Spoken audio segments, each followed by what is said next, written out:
All right, today I want to cover using Pages for the iPad, and I want to cover it as quickly as possible and get as many features and those types of things in as I can. So first things first, the goals of this.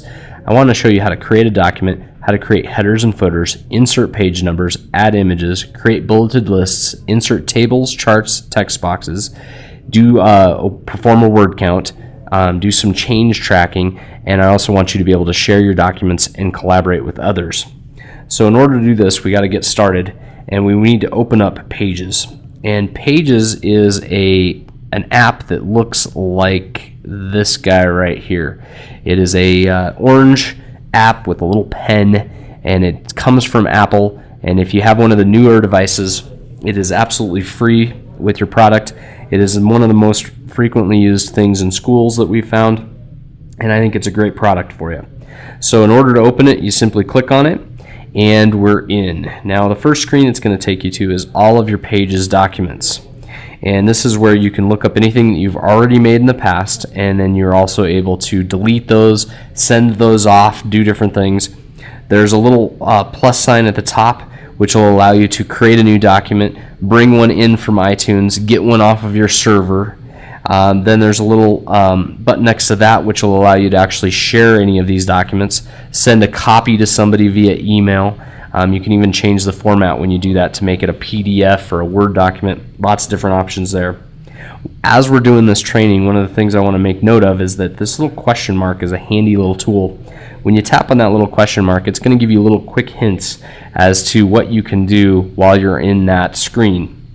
So anytime you get stuck, it's always a good idea to just click on the question mark. It's not like the old fangled help systems that didn't work very, very well.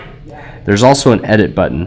When you click on the edit button, it allows you to select a document, and then essentially it's giving you two options really. One is to delete the document, the other is to actually create a duplicate of the document. And in this case, I don't want to do anything to mine, so I'm just going to go ahead and done. That's basically it on the main page. So what we're going to do is we're going to create a new document today, and I would like to kind of style this after an APA paper. So we're going to do some things that you might see in an APA paper, and we're going to format those accordingly. So on your main screen, what I would like you to realize is that there is a large number of preset, predetermined templates that you can use. So you can do envelopes, you can do letters, you can do business cards. All of those are preset templates that you can use. We're going to create a blank document. So go ahead and click the blank document. And once you're in your blank document, you'll see that everything kind of changes, and it kind of turns into what you would expect of a typical word processor. So we've got this here, which is our formatting bar. We obviously have our keyboard down here. And then up here we have just a few menu options. One of them is Documents. The Documents button actually gets us back to the document screen that we were just at. The Undo button is going to undo any changes that we've made. And what we're going to work out of today mostly are these little buttons over here and this guy right here. This is where most of the meat and potatoes of Pages exists. So I'm going to first go through each of those little buttons. So the first one is the Format Painter. Format Painter is where you can change your style. So you can change the overall font for the entire paper. You can add bulleted. You can say that it's all supposed to be centered. You can do a lot of the features that are on the format bar in this section as well. There is a list option, which means that the text that you're typing, you can turn it into a bulleted list. You can change it into a numbered list if you're doing an outline, that sort of thing. Then there is a layout button. The layout button is going to allow me to have a multi-columned document, or I can also change the line spacing for my document. Next is the little plus emblem. Now the plus emblem is how we're going to insert things into our document. So just think of it that way. Anytime you hit the plus, you're wanting to put something into your document. So for instance, I can do images off my camera roll. I can insert tables and edit the content of those tables. I can add interactive charts, two-dimensional charts, different things. I can do text boxes. I'll show you why that's important. And we can also do some basic images and arrows and those types of things that are also handy. The next button is the wrench. The wrench is also very, very important because this is how we can do some of our tools. This would be most similar to the file menu of a traditional word processor. This will allow us to find things, track changes. We can do some changes to the document setup. We can actually change some settings of the document itself. We can change the password to the document. So one of the features this has is the ability to create a document and password protect it, and I'll show you that in a second. We can also send this document to a printer via this. So if you think of the old days, you said file print. Well, now you hit the wrench and go to print, and it does the same thing. Last, over there on the right hand side is the share button. So from this screen we can do the same type of sharing that we could do also from the main document section. So keep all of those things in mind. Alright, so we're going to make a paper, and what we want to do is we want to make this paper kind of like an APA style paper where it's got a specific format. So I'm going to start by going to the format painter, and I'm going to go to style. And this is where I want to choose a font that is approved by the APA format. So in this case, I'm going to do a 12-point Times New Roman font, and I do that just by selecting it from that menu. Once I've done that, now my font size is automatically increased, and I'm working in that exact font style. Next thing is I want to build a header. So you know that they have a running header in an APA style paper, and they also use a page number. So we're going to go into the bar, or the wrench, and the wrench is going to allow us to do document setup. And this will be a little difficult to see on my screen, so I'm going to kind of hopefully drag this back and forth so you can see it. But the document setup will allow me to tap and edit the header. And notice that it's divided into actually 3 different columns. So the center column is centered, the left column is left justified, and the right column is right justified, which actually works out perfect for what we want to do. So in this case, we want to do a page number up in the upper right hand corner, and the APA style is just very basic. It's just the number of the page that you're on. And over on the very, very left side, we actually have to do the running head. And the running head is supposed to be in all caps. And in case you didn't know, all caps can be done on the iPad device by double-clicking the arrow, the up arrow, until it's kind of inverted to the color scheme that it normally was. And when you do that, that means everything that you type from here on out will be capitalized. So I'm going to do running head, and then I'm going to go ahead and add a colon. And notice that when I go back to my keyboard layout now, it's gone again. I'm going to have to double click again to put that caps lock back in place. So it's not like a cap lock key that stays there indefinitely. This cap lock is kind of smart, and it will automatically undo the cap locks for you, so you got to watch that. So I'm going to say this is where the title of my paper would go, and I'm all done. So what I've done, just so you can see it here, is I have done a running head, and it's now called the title of my paper. And once I'm finished, it's very, very easy to be out of here. There's always just a done or an undo button. In this case, I'm just going to hit done, and once I do, I'm now back on my regular screen. Just important to notice that that mode, for whatever reason, it does take you to the portrait style, so just be aware of that. It's not landscape mode, it's in portrait mode. Alright, so now what I've got on my document is a running head, and when I'm starting to actually type my text, you'll notice now that the header is above the text, and it's actually in the right spot for us, so it's pretty neat. It was easy to format and piece of cake. Next thing I'm going to do is I'm going to add my title. So I'm going to do my abstract first, and then I'm going to go ahead and align left. What I want you to notice, though, is that when I did this, I only got one space after my abstract, and my paper is supposed to be double spaced.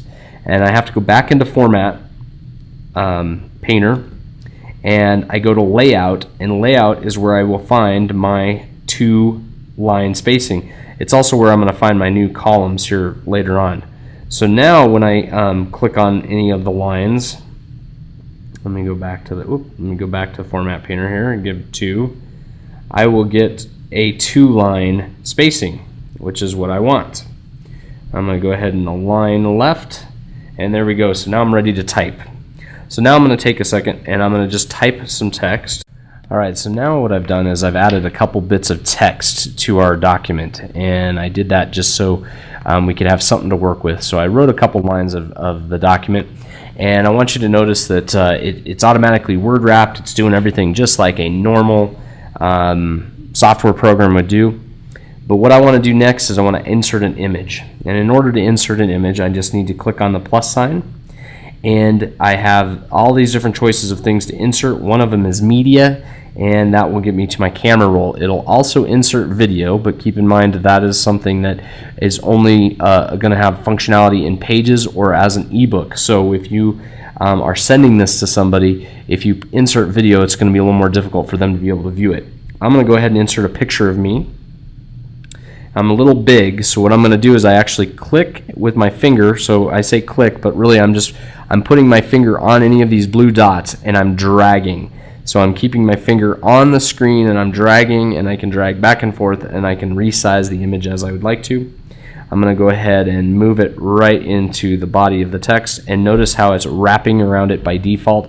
It could not get any easier to import stuff into this document.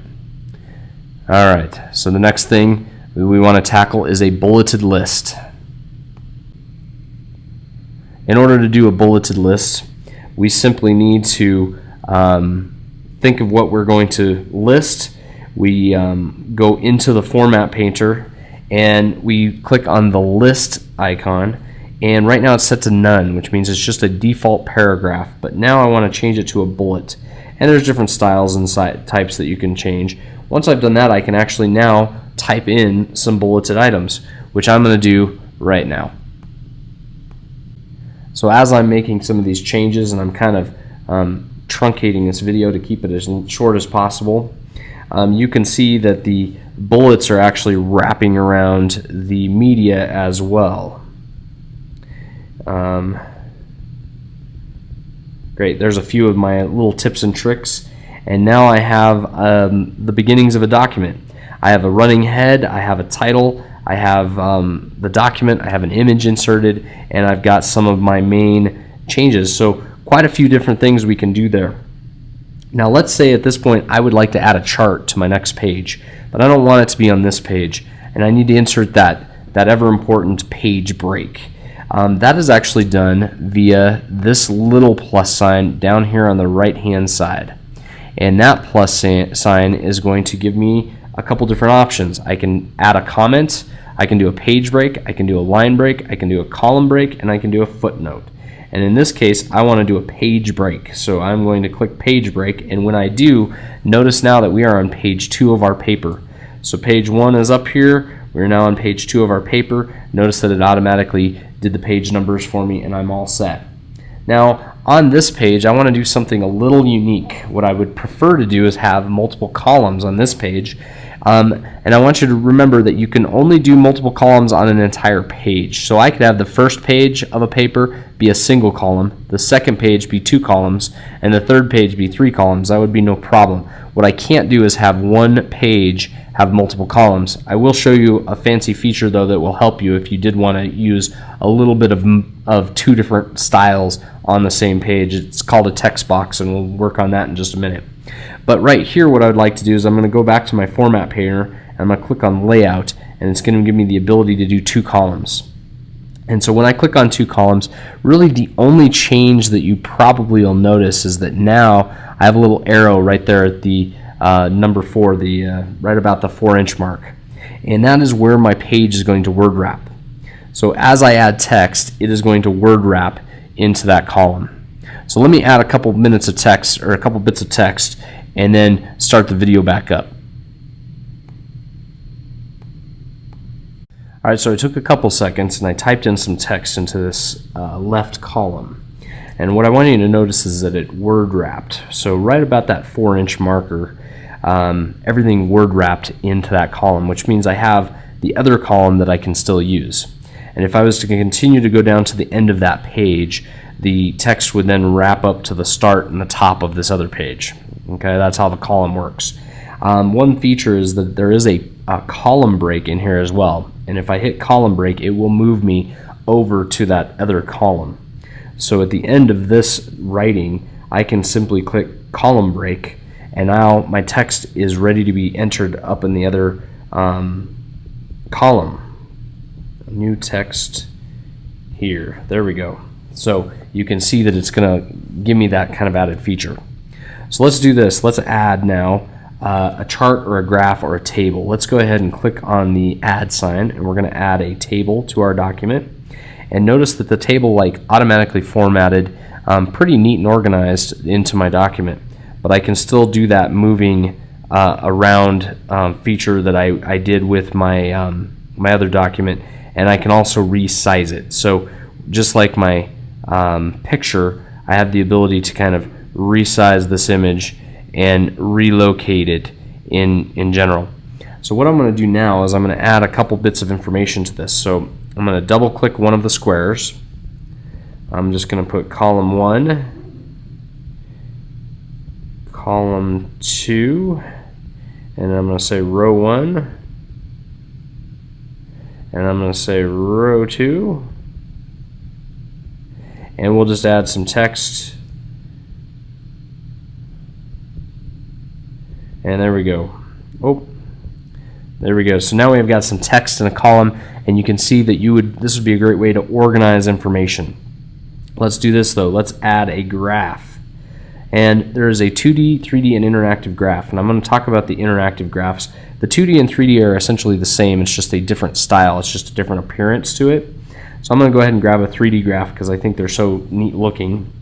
And notice that when this came in, now it's not formatted with my text. This one's going to require me to move it around a little bit more. So I'm going to shrink it down first. I'm going to put it over here in my other column. Oh, there we go. And there's that little symbol in the middle that looks kind of like an atom. And when you move that little symbol around, it is going to move your chart around and make it kind of cool looking. The other thing that happens if I'm just away typing, if I click on my graph here, I get some options. I can cut it, I can copy it, I can delete it, I can edit the data, or I can comment. Now when I edit the data, it's going to give me a spreadsheet, and the spreadsheet contains all of the data for that chart. And I'm able to go into here now and edit that data, and when I hit done, it has built my chart, and it looks nice and neat. It really doesn't get much easier to enter charts than it does with this Pages program, and they look nice and they can move around. Let's talk about the interactive chart real quick. Now interactive charts are cool because they do give us that ability to kind of play with them a little bit, which is that kinesthetic piece that I think a lot of people like. The only thing about it, if you do enter a chart or build a chart into your Pages document, it has to be a Pages document or an EPUB for it to work in the long run. You will not be able to use this as a PDF or print it. It's only going to print off the one chart, and you're going to want them to be able to scroll through it. So here's a chart, and you'll notice that down on the bottom it says April, and when I click on it, it'll move to May, June, July, and you're seeing that the data is controlling the actual features. Same thing if I go into edit data, I can actually look at that data and I can change it. It's just a little bit more of a complicated chart. So the one axis was giving me April, May, June, July, August, September, December, and there's all the data. It's using that data to create an interactive chart. So that's how you do that. The other things you can insert is a text box, and text boxes are just like text, except for it exists in its own little box. And what's fun about text boxes is you can really change the formatting. So, for instance, in my document here, you can see that I'm crossing that 4-inch line in between the one style text and the other. And in here, I could change that font, and I could grab kind of a fun font. Let's see here, Chalk Duster. And I can put that font in the middle of a text box, and it's going to give me the ability to kind of circumvent all of the formatting that was done. It's almost like an added layer. So text boxes are really handy if you want to, maybe this could be a famous quote in the middle of 2 columns of text or different data, and you'll see that text box just kind of goes up. Maybe you want to just give a name to a chart. Notice how I just moved the text box right there, and my chart now has this cool name, Could be one of the ways that you work around some of the formatting options with the text box. And last thing is shapes. So there's a large number of different shapes you can insert. You can move them and they will resize for you. You can also, there's an additional little green button that will allow you to kind of manipulate the shape slightly. So if you wanted a triangle, there you go. If you want a real thin arrow, there you go. And this is all by pushing and holding my finger and dragging and moving around. Notice though that when you move your shapes or anything that you've inserted into your document, it does not ruin where your text sits. It's very, very easy to keep it all kind of organized. All right, the last couple things I wanted to do is I wanted to talk about changing tracking, or to actually track changes. And it's an option that you have to turn on. And when you turn it on, what it'll do is it's going to show whenever anything has been changed. So I'm going to change the word pages here. And I'm just going to say features in your document. And in yellow, the changes are highlighted. And the old text is scratched through under that default view. And when I go in here, I can say markup without deletions, and all it's going to do is give me a really tiny little arrow there that says, hey, this is where some other text was, it's no longer there. If I say change tracking markup, you'll actually see the deletion. It looks like it's deleted in there. And then the other option is to look at the final markup, which would be how this paper would look like it's done. Okay, this is a feature that a lot of people are using now to have multiple people edit documents, and then you kind of know who's responsible for the changes, and it also alerts you to the changes so that you can edit the document. So I've seen teachers use this a lot, because if you get a pages document in from a student, you could put on the track changes. You would actually change the document. They would see the changes that you were kind of recommending or some things that you were pointing out, and then they would have to actually change and approve and actually manage those changes through that setting.